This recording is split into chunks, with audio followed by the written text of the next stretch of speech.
সবাইকে ওয়েলকাম আমার চ্যানেলে। আজকে স্টোরিটা বলার আগে আমি বলতে চাই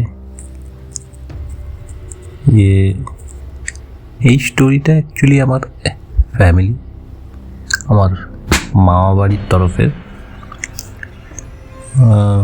গল্পটা হচ্ছে আমার মায়ের ঠাকুমা যিনি ছিলেন তার মাকে নিয়ে। সম্পর্কটা একটু দূর হয়ে যাচ্ছে, কিন্তু এরকম টাইপের ঘটনা অনেকের লাইফেই ঘটে থাকে, আমরা জানতে পারি না। অনেকে জানে, অনেকে জানতে পারে না। তা ঘটনাটা বলেছে আমার দাদু, মানে আমার মায়ের বাবা, তার কাছ থেকেই শোনা। এই ঘটনাটা অ্যাকচুয়ালি 90s না বলে 80s বলা চলে। তা গল্প শুরু করা যাক। এটাকে গল্পই বলবো, জানি না এটা কতটা সত্যি ছিল বা কতটা মিথ্যা ছিল, তা যাচাই করার কোনো উপায়ও নেই। কিন্তু ঘটনাটা যেইখানকার নিয়ে বা যেই জায়গাটা নিয়ে, সেই জিনিসগুলো আমি দেখেছি আছে, অ্যাকচুয়ালি ছিল একটা টাইমে, এখন আর নেই। তা চলো শুরু করা যাক। জায়গার নাম বলছি না, ওয়েস্ট বেঙ্গলই কোনো এক গ্রাম, যেখানে আমার মায়ের বাপের বাড়ি। সেইখানে আমার মায়ের যিনি ঠাকুমা ছিলেন, তিনি যখন বিয়ে করে এসেছিলেন, বিয়ে করে আসার পর ওনার মা যে ছিল, তার ফ্যামিলির আর কেউ ছিল না। এই কারণে তিনি তার মাকে নিয়েই এসেছিলেন। আর আমার মা বাড়িতে দুটো পুকুর ছিল।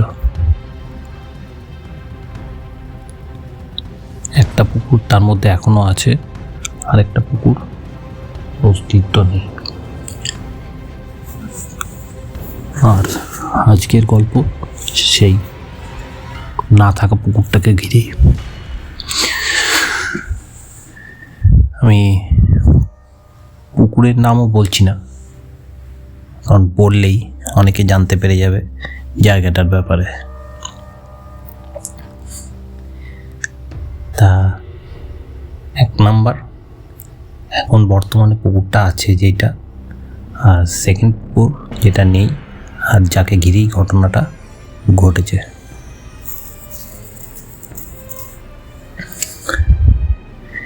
তা তখনকার দিনে গ্রামে পাড়া ভাগ করা থাকতো। ব্রাহ্মণ পাড়া, ব্রাহ্মণদের থেকে নিচু জাতি যারা, তাদের একটা পাড়া, এরকমভাবে ভাগ করা থাকতো। আর পুকুর সেই হিসাবেই ছিল, ব্রাহ্মণরা যেত একটা পুকুরে আর বাকিরা সব যেত অন্য পুকুরে। তা ব্রাহ্মণদের যে পুকুরটা ছিল সেটা ওদের ব্রাহ্মণদের নামেই ছিল পুকুরটা। তা যথারীতি পুকুরের পাশে একটা গাছ ছিল বড়, আমার এই মুহূর্তে মনে নেই গাছটার নাম। তা ওই গাছে একটা এন্টিটি ছিল, যেটা কোনো কারণবশত আমার ওই মায়ের ঠাকুমা তার মায়ের সঙ্গে অ্যাটাচ হয়ে যায়। ওখানে বরাবরই অনেক মহিলাই যেত চান করতে, পুরুষেরাও যেত, কারোর সঙ্গে কিছু হয়নি। ওনার সঙ্গে কোনো কারণবশত হোক বা বিনা কোনো কারণেই হোক, এই এন্টিটি অ্যাটাচ হয়ে যায়। আর তার পরে পরে হয়তো বোঝা যায়নি, সঙ্গে সঙ্গেই হয়তো ফিল হয়নি। অ্যাকচুয়ালি কী হয়, অনেক এন্টিটি তারা একটুখানি লুকিয়ে থাকতে পছন্দ করে, চট করে সামনে এসে নিজেদের অস্তিত্বটাকে জাহির করে না। ওই কারণে আমরা তখন তাকে ধরতে পারি না, এবং যত দিন যেতে থাকে তত তারা শক্তিশালী হয়ে ওঠে আশপাশে সব এনার্জি নিয়ে, এবং তখন হয়ে যায় সব থেকে বড় মুশকিল। অনেক সময় কি করে তারা, যে চলে যাওয়ার নাম করে থেকে যায়, আবার কিছুদিন পর হয়তো দেখা দেয়। তো যাই হোক, প্রথম আগেও যেত, এসে পর অনেক দিন গেছে, তা হঠাৎ করেই একদিন এই ঘটনাটা ঘটে।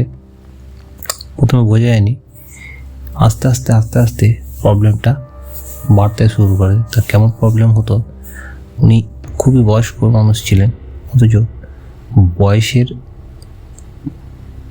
অনুপাতে অনেক ভারী ভারী জিনিস তুলে দিত, ভারী কোনো কাজ করে দিত। তো সেই প্রবলেমটা হতো না, যেটা সচরাচর হয়ে থাকে বয়স্ক মানুষদের।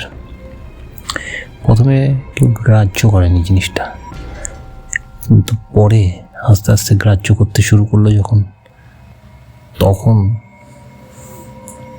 তার মধ্যে আরও কিছু পরিবর্তন দেখা দেয়, এবং পুরোপুরি তখন এন্টিটি কবজায় চলে আসে। বলতে গেলে মানে এন্টিটি তাকে পুরো হাবি করে নেয়। ভয়েস, গলার সেটাও চেঞ্জ হয়ে যায়। তখনকার দিনে গ্রামের লোকেরা কলসিতে করে জল আনতো, ভারী কলসি, যেটা একজন বয়স্ক মানুষের পক্ষে তোলা সম্ভব নয়। অনায়াসেই এক হাত দিয়ে সেটাকে তুলে দিচ্ছে, তুলে ছুঁড়ে দিচ্ছে, এবং কেউ কিছু বলতে যাচ্ছে বা পিছনে লাগতে যাচ্ছে। তা এইভাবে চলতে থাকে। এবং এক সাধু বাবার কাছে নিয়ে যায়, সে দেখে পর বলে যে একজন বড় এক তন্ত্র সাধক আছে, তার কাছে নিয়ে যাও। সে নিজেই অ্যাড্রেসটা দেয়, যে এক খুবই এক খারাপ এন্টিটি পেছনে লেগেছে, যেটা চট করে ছাড়বার পাত্র নয়, যার ফলে এই প্রবলেমগুলো হচ্ছে। এবং উনি বললেন যে আমার পক্ষে সম্ভব হবে না ওনার কাছে যেতে। তো যাই হোক, ওনার কাছে নিয়ে যাওয়া হলো। তখনকার দিনে নিয়ে যাওয়া বলতে গরুর গাড়ি ছিল, ঘরের লোকেদের কাছে সাইকেল থাকতো, এছাড়া যাওয়ার সাধন সেরকম কিছু একটা ছিল না। তা ওনার কাছে প্রথমে যাওয়া হয়েছিল, গিয়ে সব বলা হলো এরকম ব্যাপার। তা উনি নিজেই আসতে রাজি হলেন।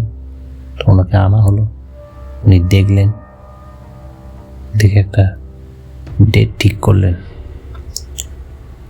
ওই ডেটে উনি বললেন আমি আসবো, ঘরে পুজো করব, আপনারা সেই পুজোর সামগ্রী রেডি রাখবেন, যা হবে সেদিনকেই।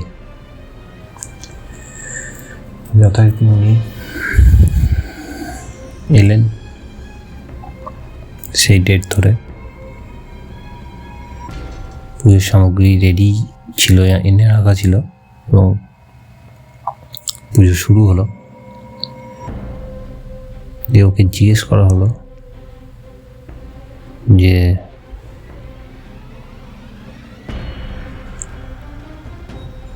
এনার উপরে কিভাবে তুমি এলে বা তোমার আসার মোটিভ কি? প্রথমত বলতে চাইছিল না, কিন্তু অনেক কষ্টে তার কথাগুলো বের করা হয়। তা ওই এন্টিটির বক্তব্য যে অনেক বছর ধরেই ওনাকে দেখছিলেন, তা কোনো কারণ ছাড়াই ওনার উপরে উনি অ্যাটাচ হয়ে যায়। অ্যাকচুয়ালি উনি একটা এমন একজনকে খুঁজছিলেন যাকে আশ্রয় করে উনি আরও একটু এন্টিটি শক্তিশালী হতে পারে। তার ফলে ওনাকে দেখতে পেয়ে উনি বুঝতে পারেন যে এর উপরে ভর করাটা ইজি হবে। বয়স্ক মানুষ আর খুব একটা পুজো পাঠের দিক থেকে বা আধ্যাত্মিক দিক থেকে স্ট্রং ছিল না, ওই জন্যে অ্যাটাচ তাড়াতাড়ি হতে পেরেছিল। তাই এন্টিটিটা একটা টাইমে বলে যে একে আমি সঙ্গে নিয়েই যাব, একা যাব না। তা অনেক রকমের লোভ দেখানো হয় প্রথমে, সেই লোভ নেয় না এবং লাস্টে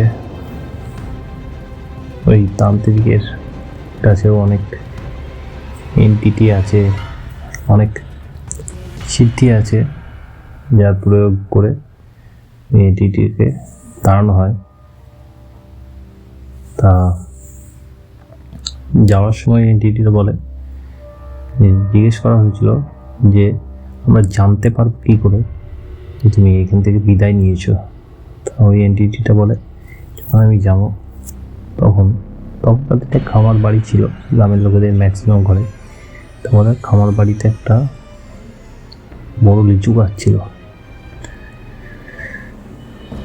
বলেছিল যে ওই অমুক গাছের একটা ডাল ভেঙে পড়বে যখন আমি যাব।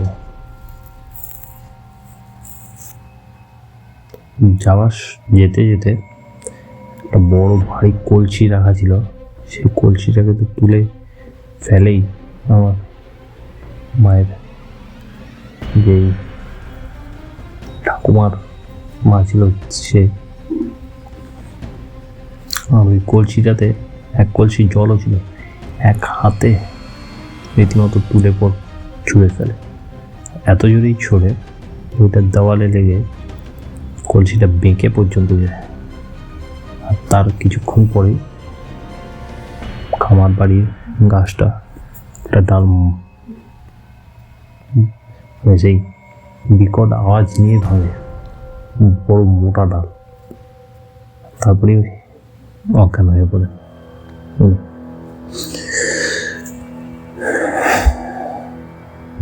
তারপর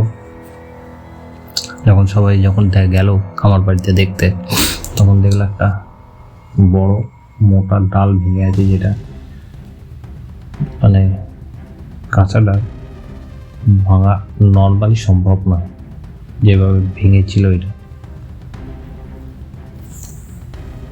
তারপরে ওনার রিকভারি হতে টাইম লেগেছিল, একটু নর্মাল পরিস্থিতিতে ফিরে আসতে।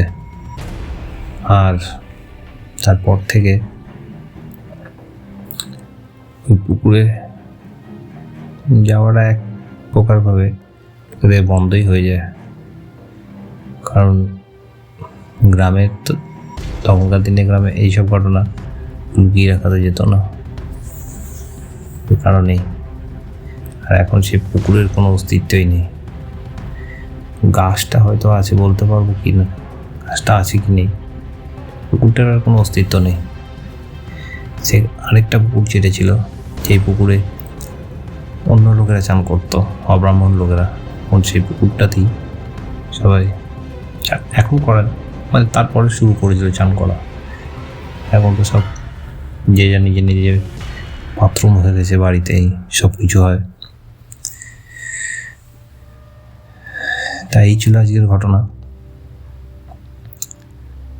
খুবই সিম্পল, হয়তো অনেকের কাছে লাগতে পারে, কিন্তু এই ঘটনাগুলো যখন কারোর সঙ্গে ঘটে তাই বলতে পারে তাদের কতটা মেন্টালি আর কতটা ফিজিক্যালি চ্যালেঞ্জের বিষয় হয়ে দাঁড়ায়।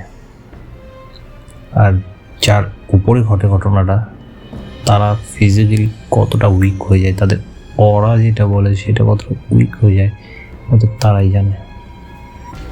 তা আপনারাও সাবধানে থাকবেন, প্রতিনিয়ত পুজো পাঠ করবেন এবং নিজেদেরকে আধ্যাত্মিক দিক থেকে একটু শক্তিশালী করার চেষ্টা করবেন। আপনাদের চেনা জানা বন্ধু বান্ধবদের সঙ্গে শেয়ার করবেন। আর যদি কারোর এরকম কোনো ঘটনা থাকে তাহলে আমাকে জানাতে পারেন। ডেসক্রিপশন বক্সে আমার মেল অ্যাড্রেস আছে, আপনি আমার সঙ্গে মেলে কন্ট্যাক্ট করতে পারেন। আপনার স্টোরি আমরা সাধারণ মানুষদের কাছে পৌঁছে দেওয়ার চেষ্টা করব। আজকের মতো এখানেই, tata, take care, good by.